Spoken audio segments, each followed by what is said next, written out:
اللہ تعالیٰ نے اپنے کلام پاک میں، اپنے قرآن مقدس میں ایک خاص تاثیر رکھی ہے۔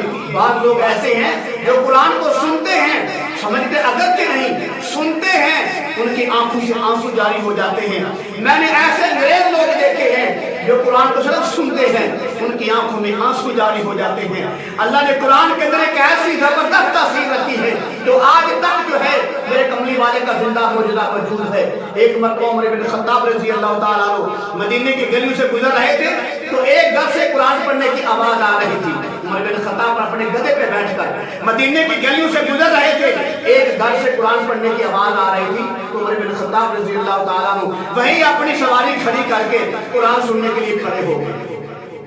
قرآن سنتے رہے اور جو اندر قرآن پڑھ رہا ہے اس کو پتہ نہیں کہ امیر المومنین باہر کھڑے ہو کر میرا قرآن سن رہے ہیں، لیکن جب وہ قرآن پڑھنے والا اس آیت پہ پہنچا، ان عذاب ربک لواقع، بے شک تیرا عذاب واقع ہونے والا ہے، تو عمر بن خطاب جب یہ جملہ سنا، قرآن کیا سنی تو کہا یا اللہ تو سچ کہتا ہے، اور پھر اپنی سواری سے اتر گئے۔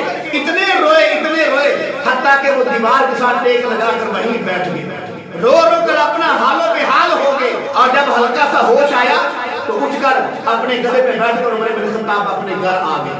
جب گھر تشریف لائے تو ایک مہینہ تک بیمار رہے۔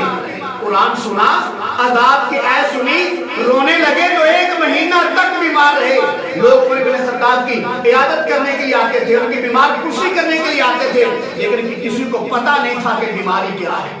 یہی وہ لوگ ہیں جن کے بارے میں قرآن کہتا ہے جب یہ لوگ قرآن سنتے ہیں تو ان کے دل گرم ہو جاتے ہیں، آنکھوں سے آنسو جاری ہو جاتے ہیں۔ یہی وہ لوگ ہیں جن کو عمر بن خطاب کہا جاتا ہے۔